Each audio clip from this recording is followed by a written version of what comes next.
오늘 저희들이 주신 말씀 가지고 하나님께 인정받지 못한 솔로몬 5번째 말씀으로 함께 나누도록 하겠습니다. 여러분, 저희들은 지난 시간 솔로몬의 무역로에 대해서 함께 살펴보았습니다. 그래서 그가 그토록 하나님께서 많은 경고를 주시고 그렇게 많은 말씀들을 허락하셨음에도 불구하고 말을 고의적으로 많이 소유하고 또 1000명의 후궁을 드렸던 이유가 금 666달란트라는 막대한 수익을 가져옴으로써 그가 누렸던 부와 명예를 유지하는 데 가장 큰 역할을 했던 그 무역로를 지키기 위함이었음을 살펴보았습니다.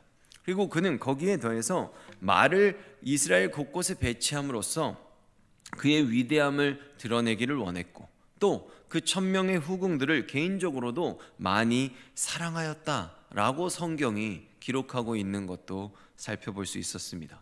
결국 솔로몬 왕은 대외적으로는 위대한 왕으로 칭송받고 싶었고 각국의 왕과 여왕들이 그를 단 한 번이라도 만나보고자 했던 아주 유명인과 같은 그런 왕이었지만 하나님의 백성들의 입장에서 그를 바라본다면 하나님 앞에서 불순종해서 결국 징계를 받고 노년에서야 회개하게 되었던 참으로 안타까운 삶을 살았던 왕이었습니다. 여러분, 하나님께서는 분명히 오늘의 본문인 이 신명기의 말씀을 통해서 이스라엘의 왕이 된 자들이 해서는 안 되는 지침들을 이렇게 미리 다 알려주셨습니다. 하지만 솔로몬은 결국 하나님과 나 자신 중 자기 자신을 선택하였던 것입니다. 선과 악의 중심에 내 인생의 주인의 자리에 나를 두는 그 악한 선택 말입니다. 그래서 그는 성전을 짓는 가운데에서도 지속적으로 우상의 산당을 함께 지었습니다. 그렇게 그는 하나님이 주신 지혜로 하나님을 잘 섬기는 것 같았지만 동시에 자신이 좋아하는 것도 지속적으로 함께 추구하며 살았던 소위 양다리 신앙을 가지고 있었던 사람이었습니다. 하나님이 그토록 경고를 해주셨음에도 불구하고 말이죠. 그리고 오늘은 이제 이스라엘에게 왕들에게 주셨던 세 번째 경고의 말씀이었던 은과 금을 자기를 위하여 많이 축적하지 말라라는 이 기준을 통해서 솔로몬을 평가해 볼 차례입니다. 결론부터 말하자면 솔로몬은 지금까지 쭉 그래왔듯이 은과 금도 하나님 말씀과는 정반대로 아주 많이 축적하였습니다. 먼저 열왕기상 10장 16절에서 17절의 말씀을 보면 솔로몬 왕이 쳐서 느린 금으로 큰 방패 200개를 만들었으니 매 방패에 든 금이 600세겔이며 또 쳐서 느린 금으로 작은 방패 300개를 만들었으니 매 방패에 든 금이 3만에라. 왕이 이것들을 레바논 나무 궁에 두었더라. 아멘. 여러분, 상식적으로만 생각해도 전쟁에 쓰이는 방패라면 금이 아닌 단단한 놋, 그러니까 청동이나 철로 제작하는 것이 정상입니다. 그러나 솔로몬은 금을 쳐서 느려서 큰 금방패 200개 그리고 작은 금방패 300개를 만들었습니다. 그렇다면 혹시 솔로몬 당시에는 청동이 없어가지고 어쩔 수 없이 금으로 방패를 만들었던 것일까요? 여러분, 세계사에서 그런 일이 있었습니다. 프랑스 국왕 루이 16세의 왕비 마리 앙투아네트가 도저히 먹을 양식이 없을 정도로 나라의 상황이 좋아지지 않아서 백성들이 빵이 없어서 굶어 죽습니다 라고 말했더니 빵이 없으면 고기를 먹으면 되잖아요 라고 말해서 국민들의 공분을 샀다는 이야기가 전해집니다. 그러나 솔로몬은 이런 상황이 결코 아니었습니다. 왜냐하면 솔로몬 왕의 친위 부대가 퍼레이드용으로 사용했던 방패라고 전해지고 있기 때문입니다. 솔로몬은 그 당시에 다른 나라의 사신들이 오고 각 나라의 그 모든 나라로부터 오는 상인들이 자신의 나라를 방문하고 그 수도인 예루살렘 성을 방문했을 때 그 드높은 백향목으로 지어진 그 멋들어지는 궁궐과 수많은 건축물, 말과 병거성을 보고 그 500개에 달하는 금방패를 들고 있는 그 군인들이 탁 서 있는 그곳을 보고 자신의 정권하에서 누리고 있는 이스라엘의 부귀와 영광과 힘과 권세를 온 세계 만방에 자랑하고 싶었던 것입니다. 쉽게 말해서 그냥 자랑하고 싶어서 실용성과는 전혀 상관없이 허례허식을 위해 만들었던 방패였던 것입니다. 여러분, 그렇다면 이렇게 하나님의 말씀을 어기면서까지 국가적인 방어의 차원과는 전혀 상관없이 그냥 내 자랑하려고 만들었던 이 금 방패들은 훗날 어떻게 되었을까요? 역대하 12장 9절에서 10절의 말씀을 보면 이집트 왕 시삭이 올라와서 예루살렘을 치고 여호와의 전 보물과 왕국의 보물을 모두 빼앗고 솔로몬이 만든 금방패도 빼앗은지라. 르호보암 왕이 그 대신에 노수로 방패를 만들어 국문을 지키는 경호 책임자들의 손에 맡기매. 아멘. 결국 그의 아들인 르호보암 왕 시대에 이집트가 침공을 한 거죠. 그랬는데 야, 방패 가져와 이러고 했는데 그게 금방패 다 뺏긴 겁니다. 그래서 이제는 진짜로 전쟁에 쓸만한 놋방패로 결국 금방패 다 뺏기고 다시 만들었다는 것입니다. 결국 하나님의 말씀을 순종하지 않은 결과가 어떠한지를 지금의 저희들에게 아주 정확하게 보여주는 예가 아닐 수 없습니다. 이처럼 솔로몬 왕의 흔적들은 그 다음 왕인 르호보암 왕 시대에 이르기까지 마치 그의 전도서의 첫 번째 구절과도 같이 모든 것이 헛되다고 지속적으로 말하는 그 전도서의 말씀과도 같이 모두 다 사라져버리고 말았습니다. 그리고 솔로몬은 자신의 궁궐도 거의 금으로 뒤덮었다고 해도 과언이 아닐 정도로 모든 것들을 금으로 꾸몄습니다. 역대하 9장 17절에서 21절의 말씀을 한번 보겠습니다. 왕이 또 상하로 큰 보좌를 만들고 순금으로 입혔으니 그 보좌에는 6층계와 금 발판이 있어 보좌와 이어졌고 앉는 자리 양쪽에는 팔걸이가 있고 팔걸이 곁에는 사자가 하나씩 섰으며 솔로몬 왕이 마시는 그릇은 다 금이요 레바논 나무 궁의 그릇들도 다 순금이라. 솔로몬 시대의 은을 귀하게 여기지 아니함은 왕이 배들이 후람의 종들과 함께 다시스로 다니며 그 배들이 3년에 1차씩 다시스에 금과 은과 상아와 원숭이와 공작을 실어옴이더라. 아멘. 여러분, 어떻습니까? 지금 솔로몬 왕이 있었던 그 궁궐의 모습이 혹시 상상이 되십니까? 저는 제가 말씀을 준비하면서 상상해 봤는데 잘 안 되더라고요. 이런 것을 직접 본 적이 한 번도 없어가지고 이렇게 보좌도 금이고 발판도 금이고 마시는 그릇도 다 금이고 지금 그 그릇 접시들도 전부 다 순금이라고 말하고 있습니다. 그렇다면 여러분, 혹시 솔로몬 궁에서 하루에 소비되었던 그 식량의 양을 기억하십니까? 하루에 소 30마리, 양 100마리, 그리고 사슴의 새들까지 먹었다고 기록하고 있습니다. 하루 식량으로 말이죠.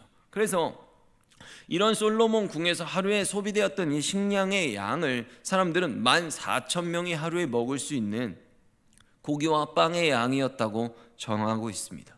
결국 그 궁궐에 있었던 그 14,000명이 밥을 먹을 때 식량을 담아 먹은 지금 그 그릇들도 전부 다 금그릇이라고 지금 전하고 있다는 것이죠.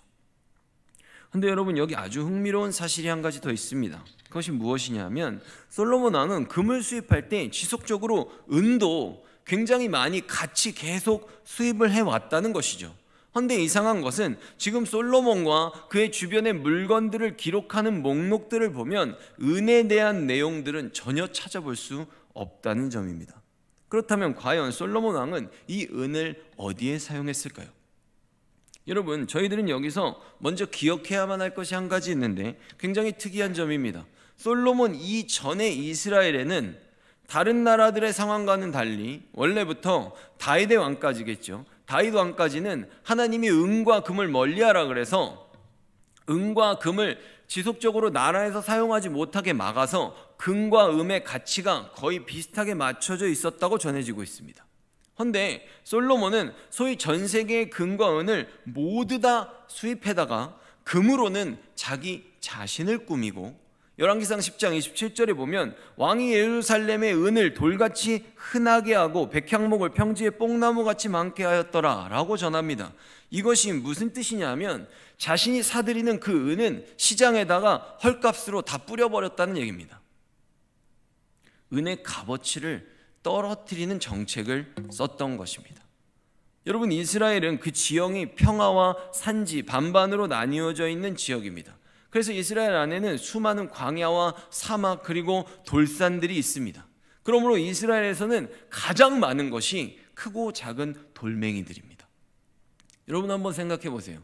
여러분들이 이렇게 교회에 왔는데 작은 꼬맹이가 이 앞에서 돌멩이들 이렇게 쫙 모아갖고 와가지고 여러분한테 이렇게 가지라고 주면 여러분들 그거 좋아가지고 호주머니에 넣으시겠습니까?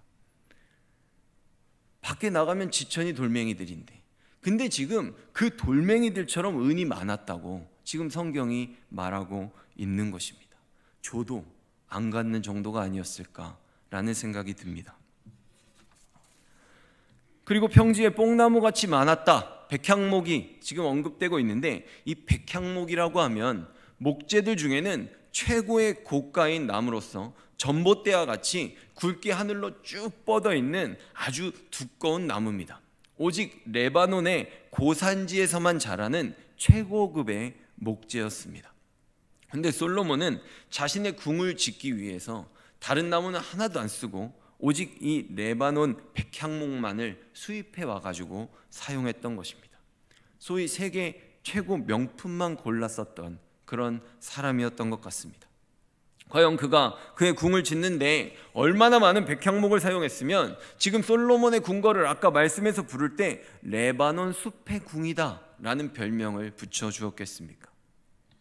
여러분 잠시 함께 지난 시간 봤던 그 무역로의 지도를 보기 원합니다. 이것은 제가 지난 시간 보여드렸던 솔로몬의 그 대외 활동, 그 다른 나라에서 수입해 들어오는 물건들의 표시를 보여주는 화살표입니다. 그런데 이 모든 경로로부터 지속적으로 들어오는 물건들 중에서 빠지지 않는 것이 바로 금과 은이었습니다. 이처럼 솔로몬은 당시 그 주변 나라들로부터 가능한 한 최대한 많은 금과 은을 의도적으로 끌어 모아서 금으로는 자신을 꾸미고 그런 자신을 더 위대해 보이게 하고 싶어서 은은 그 가치를 떨어뜨리기 위해 시장에 다 뿌려버렸다는 것입니다. 그런데 여러분, 여기서 누군가는 그런 질문을 던질 수도 있습니다. 아니야, 솔로몬은 성전을 지었잖아.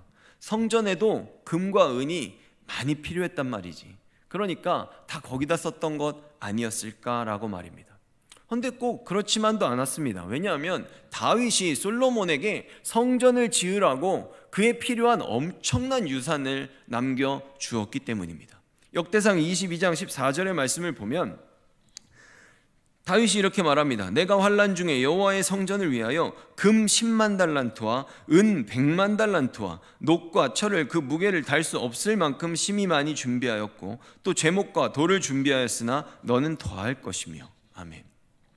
여러분, 저희들 금 666달란트를 지난주에 한번 제가 계산해 보았습니다. 그래서 그게 1조 6천억 원 정도 된다 그랬죠. 근데 지금 다윗은 그것의 150배에 해당하는 금 7만 달란트를 솔로몬에게 남겨주었다는 것입니다. 솔로몬이 그토록 욕심을 부려가면서 하나님 말씀을 안 들으면서 매년 걷었던 그 세액의 150년치의 세금을 다윗이 이미 유산으로 남겨주고 떠났다는 것이죠. 지금 이곳에다가 은과 녹과 철은 계산도 안 한 것입니다. 그런데 여러분, 여기서 다윗이 솔로몬에게 이렇게 많은 유산을 주면서 솔로몬에게 그의 유언을 하는 장면이 나옵니다. 저희들이 이 내용들을 한번 살펴보도록 하겠습니다. 좀 길지만 제가 읽겠습니다. 다윗이 그의 아들 솔로몬을 불러 이스라엘 하나님 여호와를 위하여 성전 건축하기를 부탁하여 내 아들아, 나는 내 하나님 여호와의 이름을 위하여 성전을 건축할 마음이 있었으나 여호와의 말씀이 내게 임하여 이르시되 너는 피를 심히 많이 흘렸고 크게 전쟁하였느니라. 내가 내 앞에서 땅에 피를 많이 흘렸은즉 내 이름을 위하여 성전을 건축하지 못하리라. 보라, 한 아들이 내게서 나리니 그는 온순한 사람이라. 내가 그로 주변 모든 대적에게서 평온을 얻게 하리라. 그의 이름을 솔로몬이라 하리니 이는 내가 그의 생전에 평안과 안일함을 이스라엘에게 줄 것임이니라. 그가 내 이름을 위하여 성전을 건축할지라. 이제 내 아들아, 여호와께서 너와 함께 계시기를 원하며 내가 형통하여 여호와께서 내게 대하여 말씀하신 대로 내 하나님 여호와의 성전을 건축하며 여호와께서 내게 지혜와 총명을 주사 내게 이스라엘을 다스리게 하시고 내 하나님 여호와의 율법을 지키게 하시기를 더욱 원하노라. 그때에 내가 만일 여호와께서 모세를 통하여 이스라엘에게 명령하신 모든 규례와 법도를 삼가 행하면 형통하리니 강하고 담대하여 두려워하지 말고 놀라지 말지어다. 다윗이 또 이스라엘 모든 방백에게 명령하여 그의 아들 솔로몬을 도우라 하여 이르되. 아멘. 여러분, 이처럼 다윗은 그가 성전을 직접 짓지만 못했을 뿐이지 솔로몬이 그것을 하는데 필요한 모든 상황들은 전부 다 갖춰주고 왕위를 넘겨주고 떠난 것입니다. 참으로 지혜로운 처사가 아닐 수 없습니다. 하지만 솔로몬은 하나님의 명령과 이런 절절한 아버지의 유언까지도 모두 외면한 채 그의 사리 사욕을 채우기 위해서 철저하게 자신의 인생을 최선을 다해 살아내고 말았던 것입니다. 여러분, 우리들의 인생은 이 세상만으로 끝나지 않습니다.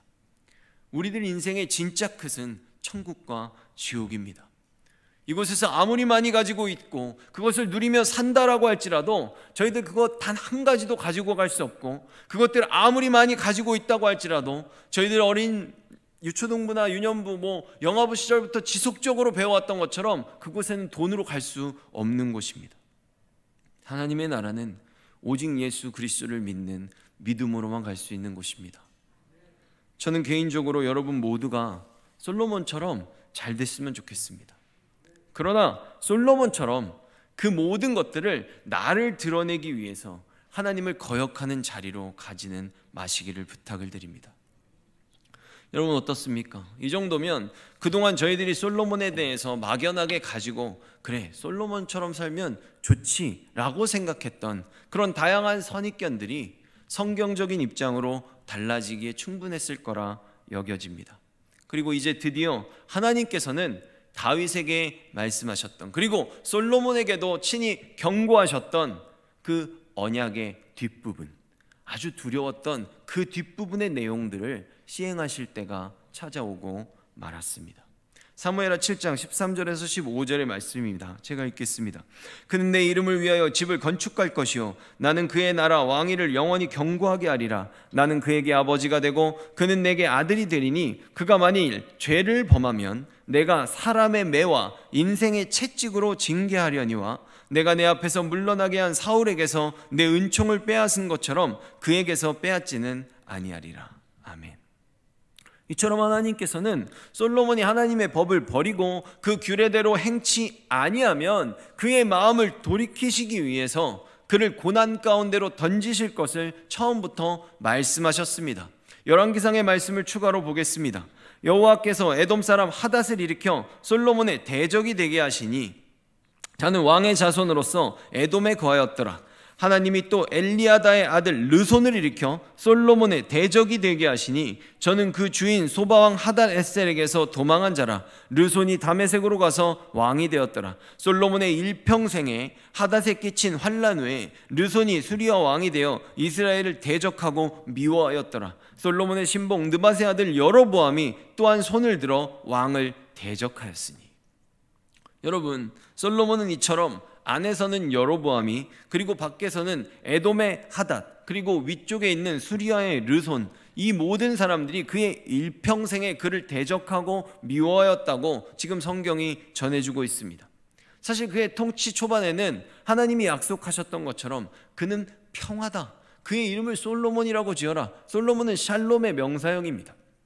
평화로 이름으로 지어진 그 이름에 걸맞게 하나님께서 초반에 제가 말씀드렸듯이 그의 주변국들이 모두 다 내란이 일어나서 절대로 이스라엘을 쳐들어올 수 없는 상황이 펼쳐졌다고 말씀을 드렸던 적이 있습니다. 열왕기상 5장 3절에서 4절의 말씀을 보면 솔로몬이 두로왕 히람에게 이렇게 자랑하는 내용이 나옵니다. 당신도 알거니와 내 부친 다윗이 사방의 전쟁으로 인하여 그 하나님 여호와의 이름을 위하여 전을 건축하지 못하고 여호와께서 그 원수들을 그 발바닥 밑에 두시기를 기다렸나이다. 이제 내 하나님 여호와께서 내게 사방의 태평을 주심에 대적도 없고 재앙도 없도다. 아멘. 여러분 어떻습니까? 실제로 솔로몬의 집권 초기에 주변의 모든 나라들에는 내란이 일어나서 외침이 전혀 없었습니다. 근데 솔로몬은 그렇게 하나님이 만들어주신 축복을 전부 다 쏟아내고 만 것입니다. 여러분 사실 영적으로 볼 때 지금의 저희들도 이 솔로몬과 굉장히 비슷한 자리에 앉아 있다는 것을 생각해 볼 수 있습니다. 무엇이 비슷한가 하면 그것은 다윗과의 언약으로 인해서 오직 자기 자신만을 위해 살아가고 있는 솔로몬임에도 불구하고 끝까지 그를 붙들고 그를 징계하고 채찍질해서 그를 하나님의 사랑 안에서 떠나지 않도록 붙들고 계시는 것처럼 예수 그리스도와의 언약, 그 약속에 기준하여 지금의 우리들도 나 자신만을 위해 살아가고 범죄하고 있음에도 불구하고 우리들을 어떻게 해서든지 하나님의 사랑의 울타리 안에서 나아가지 않도록 지켜주시고 붙들어주고 계시기 때문입니다. 여러분, 하나님께서 우리를 붙들어 주실 때, 그리고 그 은혜를 우리들에게 베풀어 주실 때 저희들 주님을 더욱더 잘 섬기기 원합니다. 여러분들은 솔로몬의 시편, 잠언, 아가서, 그리고 전도서에 이르기까지 이 아름다운 그리고 교훈들로 가득 찬 하나님에 대한 수많은 귀한 정보들로 가득 차 있는 그 말씀을 보시면 여러분들 어떤 생각이 드십니까? 저는 첫째로는 정말 하나님께서 주신 지혜가 아니라면 절대로 이런 글을 쓸 수 없었을 텐데 라는 마음이 들었습니다. 그리고 둘째로는 이렇게 하나님의 마음을 잘 알았던 사람이 도대체 왜 그렇게 했을까라는 의문이 들었습니다. 여러분, 그만큼 죄는 무섭고 위험하기 때문입니다. 죄는 누구든지 무너뜨릴 수 있습니다. 우리들 죄의 미혹을, 나의 믿음을 과신해서 그것들을 절대로 우습게 여겨서는, 소홀히 여겨서는 안 될 것입니다. 죄는 누구든지 무너뜨릴 수 있습니다. 하나님께서 창세기 4장 7절에 가인에게 말씀하실 때 죄가 문 앞에 엎드리느니라 라는 표현은 사자가 공격하기 위해서 웅크리는 자세를 표현하는 동사입니다. 이것은 마치 사단이 우는 사자와 같이 우리를 찾아다닌다 라고 말하는 것 같이, 우리를 노리는 짐승과도 같이 죄는 위험하다는 것입니다. 그렇다고 해서 지금 저는 또 우리가 죄를 무조건 두려워해야 되고 무조건 일방적으로 도망만 쳐야 된다는 말을 하려는 것은 절대로 아닙니다.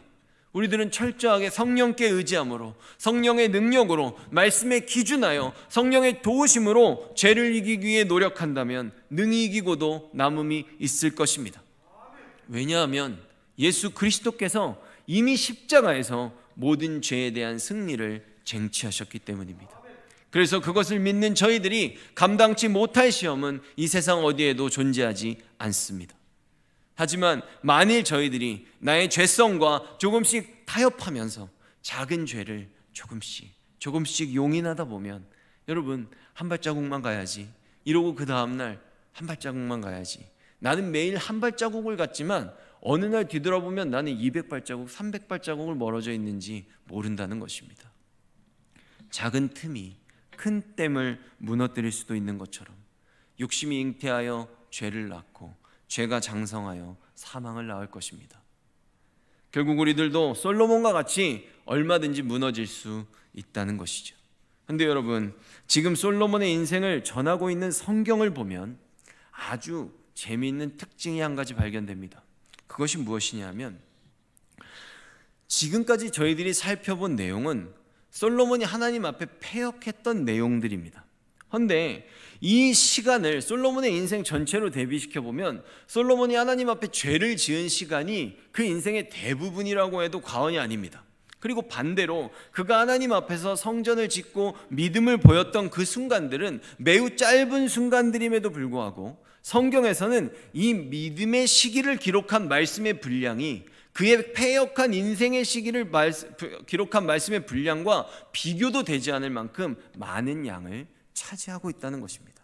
그리고 이러한 현상은 출애굽기와 민수기에서도 그대로 드러나고 있습니다. 여러분, 이스라엘 백성들이 출애굽을 해서 가데스 바네아에 와가지고 가나안 정착을 할 때까지의 내용은 불과 2년 반 정도의 기간 동안 일어난 모든 사건들이었습니다.